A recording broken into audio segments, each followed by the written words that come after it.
the proof that macroevolution is false. So I'm going to be talking about consciousness and what consciousness is in an atheistic, evolutionary, naturalistic worldview. So naturalists who believe in macroevolution, they believe that human consciousness originates in the brain. They believe that the processes of the brain, the physical processes of the brain, produce consciousness, produce thoughts and desires, these immaterial things that happen in our minds. And so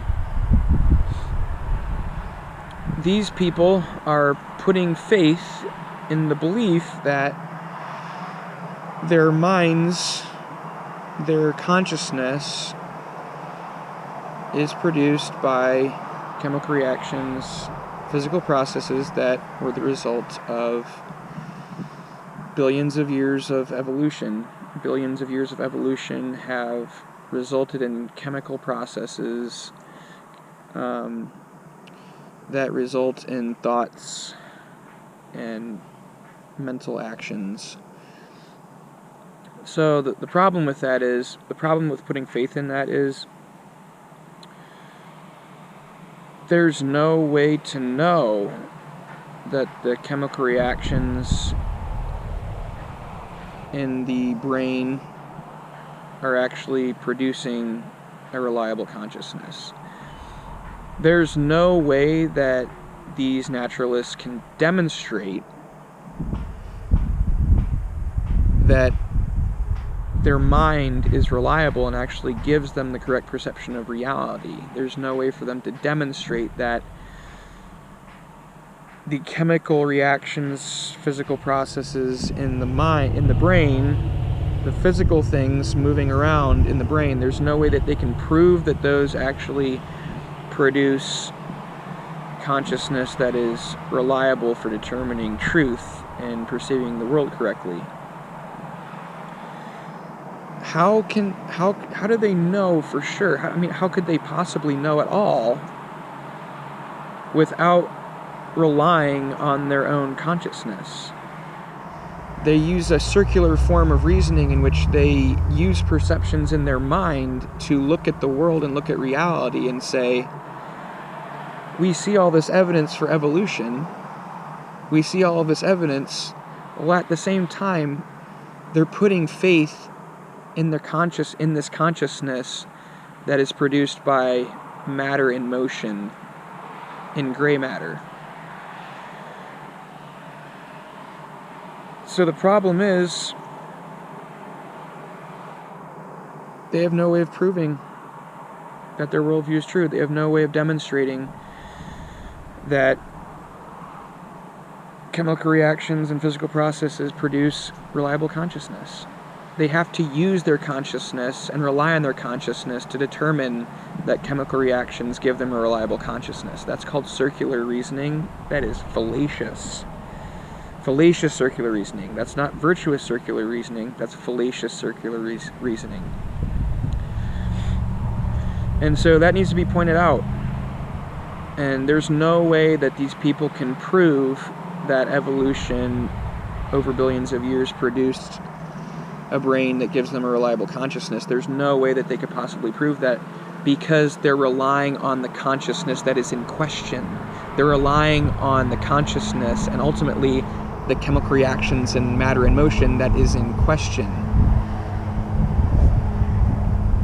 So when you make an argument for something, when you make an argument for evolution, when you say we have all of this evidence, we have all of this data, we have all these facts that make very clear that macroevolution is true.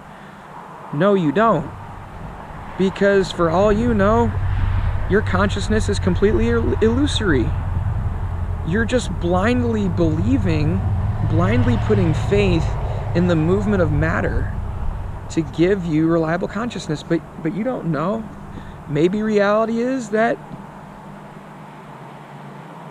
chemical reactions give you unreliable consciousness and deceive you.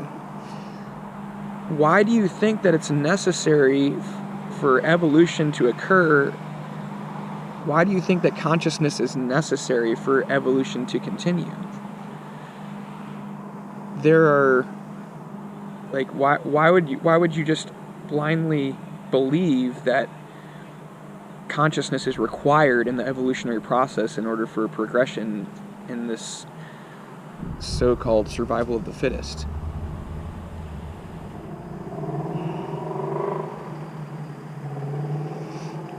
So that's a problem. That's a big problem. That is a worldview that you should not put faith in. It's the same old problem that all non-Christian worldviews, all non-Christian worldviews will run into.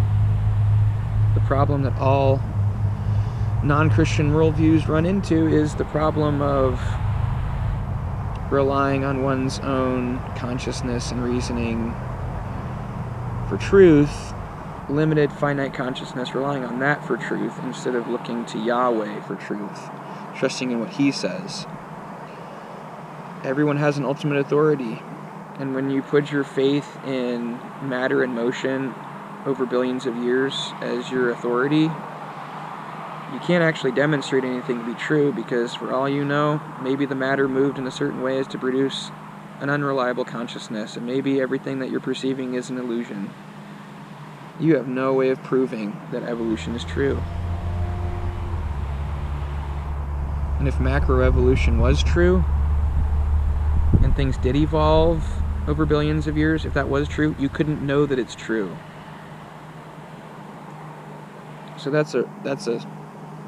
So